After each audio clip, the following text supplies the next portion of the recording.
வணக்கம் ட்ரேடர்ஸ். நேற்று நம்ம என்ன சொல்லியிருந்தோம் அப்படின்னா 21,500 பிரேக் ஆனால் 400 300 அந்த மாதிரி அடுத்தடுத்து பாசிபிள் இல்லை. இந்த இடம் வந்து டபுள் பாட்டம் எடுத்து அப்படியே மேலே போகுமா அப்படின்றத நேற்று வீடியோவில் நம்ம டிஸ்கஸ் பண்ணியிருந்தோம். பட் இன்றைக்கி என்னென்னா அன்ஃபார்ச்சுனேட்டாக ஒரு 100+ பாயிண்ட் வந்து கேப் அப் ஆச்சு. அந்த கேப் அப் ஆக்சுவலி எதனாலனா அது முழுக்க வந்து இந்த ஓவர் நைட்டில் நம்ம நாட்டில் எந்த ஒரு நல்லதும் நடக்கல, அவ்வளோ ஒரு பாசிட்டிவ் ஆகிற அளவுக்கு.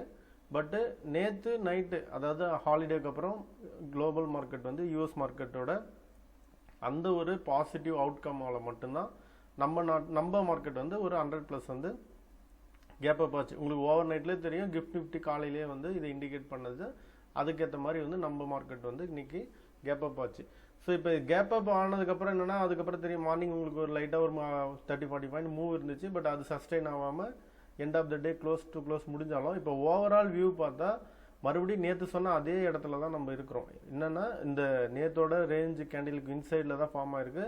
ஸோ இதை பிரேக் பண்ணவும் இல்லை, மேலே வந்து ட்ரெண்டு ரிவர்சல், இது டபுள் பாட்டம் அப்படி மேலே போக போகுது அப்படின்னு சொல்கிறதுக்கும் இப்போ இல்லை. ஸோ மறுபடியும் அதே இடத்துல தான் வந்து நின்று இருக்கு. ஸோ கண்டிப்பாக வந்து நாளைக்கு என்ன நடக்குதுன்றதை பார்த்தா மட்டும்தான் இது சொல்ல முடியும்.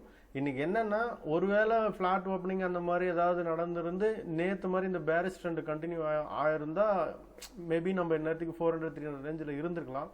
பட் இந்த காலையில் வந்து கேப் அப் ஆனதுனால அது கொஞ்ச நேரம் ரொம்ப போராடி பார்த்துச்சு. அது உங்களுக்கு இன்ட்ராடேயில் தெரிஞ்சிருக்கும். ஸோ அதுக்கு மேலே வந்து அது சஸ்டெயின் ஆகாமல் முடிஞ்சுது.